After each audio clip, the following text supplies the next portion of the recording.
ሰላም ቅዱሳን እንዴት ናችሁ? እግዚአብሔር ይመስገን። ጅማ ነኝ ያለሁት። እግዚአብሔር ረድቶኝ የተወሰነ ጊዜ እዚህ ቆየሁ ለአንድ ሳምንት።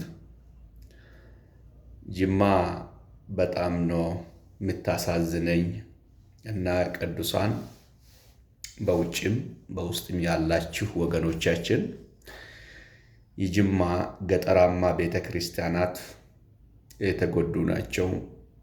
እንደምታወቀው ጅማ ሲባል ምን እንደሆነ ትረዳላችሁና ጅማ መታጠቅ ያስፈልጋቸዋል እና እንዲሁም ማስታጠቅ ስራ መስራት ይገባናል።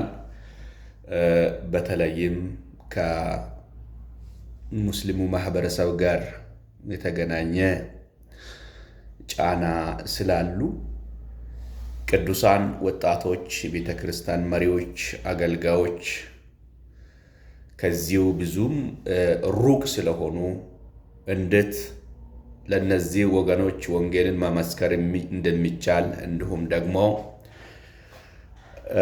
እንዴት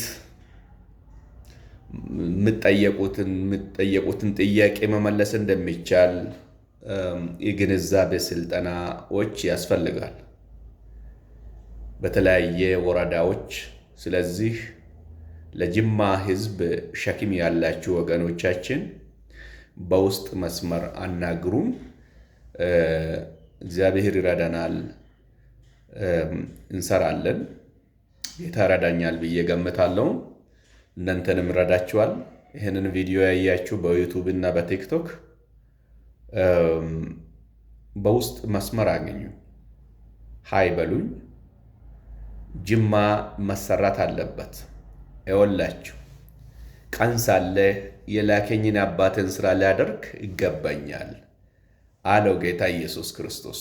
ቀን ሳለ ማንም ሊሰራበት የማይቻል ሌሊት ትመጣለች። ዮሐንስ 9:4 ላይ ቀን ሳለ ነው የምንሰራ። ገንዘብ እያላችሁ ዝም አትበሉ፣ ምን አገባኝ አትበሉ ወገኖቼም። ይሄ ህዝብ መጥፋት የለበትም። ስለዚህ በውስጥ መስመር ሃይ ካላችሁኝ፣ አብዶ ጃሮ ስር በውስጥ መስመር ኢንቦክስ ሃይ ካላችሁኝ እናንተን አይቼው ማን እንደሆናችሁ ካወቅኩ በኋላ መልስላችኋለሁ። ስለዚህ ጅማ ላይ ኢንቨስት አድርጉ። ከጅማ እስከ በደሌ ያለው እንዲሁም ደግሞ እስከ መቱ ገንቤላ፣ አትሊስት መቱ አካባቢ ስራ ይጠይቃል ወገኖቻችን። እንያያዝ፣ እንዲሁ ተቆላልፈን እንስራ ወንጌልን። ምንም ካልኩሌሽን ውስጥ አትግቡ። እኔ የሚያገለግለው በቤተ ክርስቲያን ስር ነው የሚያገለግለው። በታላቅ ቤተ ክርስቲያን፣ ቀደምት ቤተ ክርስቲያን ስር ነው ያደግኩት።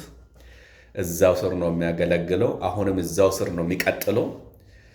የምትሰሩት ስራ ከቤተ ክርስቲያን ጋር ነው። ከቤተ ክርስቲያን ጋር አናግሩ። ከቤተ ክርስቲያን ጋር ነው የሚያገናኛችሁ። ከቀደምት ታላላቅ ቤተ ክርስቲያን በመንፈስ ቅዱስ ከተሞላች ቤተ ክርስቲያን ጋር ነው የሚያገናኛችሁ። ስለዚህ አብረን እንስራ።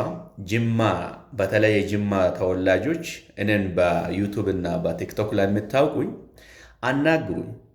አናግሩ። አንዳንድ ሰዎች ወንጌል እንሰራለን ብሎ ብዙዎቹን አድምቷል። ይገባኛል፣ ምንም ተአምር አይደለም፣ ይሄ ይገባኛል። ሆኖም ግን አናግሩን። ከተጠያቂነት ውጡ። እግዚአብሔር ይባርካችሁ የጅማ ወገኖች። አስቡበት። እናንተም ደግሞ እዚህ ከተማና አካባቢ ያላችሁ ወገኖች፣ እናንተ ከተማ ነኝ ያለሁት፣ አሁን ወጥቼ እየሄድኩኝ ነው። ጌታ መልካም ያደርጋል። እግዚአብሔር መልካም ያደርጋል ብዬ አስባለሁ። እቺ ከተማ መሰራት አለባት። ባለሀብቶች በትክክል ወንጌልን በአውዳቸው ማለት ለነሱ በሚገባቸው መልስ መስጠት እንዴት እንደሚቻል በሚገባቸው አውድ ማለት ሲጀመር የአውዱን ትርጉም ብዙዎቹ አላወቁትም። አውድ ማለት ጌታን ተቀብሎ እዛ መቆየት ምናምን እሱ አይደለም። አውድ ማለት በሰዎቹ ቋንቋ በሰዎቹ ባህላዊ ዜማ በነሱ ጫማ ውስጥ ገብተን ማለት ነው አውድ ማለት። አንደኛ ቆሮንቶስ ምዕራፍ 9 ቁጥር 19 እስከ 23ን ሄዳችሁ አንብቡ ውስጥ አይሁድን አድን ዘንድ እንደ አይሁድ ሆንኩ ብሎ አለው ጳውሎስ። በቃ አንድም ሰው ለማግኘት ብዬ ከኃጢአት በስተቀር ሁሉ ሆንኩ ነው የምለው እና ለዚሁ ነው ቆርጦ የሚነሳ ለወንጌል ቆርጦ የተነሳ ሰው ፈልጋለሁኝ ከቤተ ክርስቲያን ጋር ማለት ነው። ከቤተ ክርስቲያን ጋር ብቻውን አይደለም።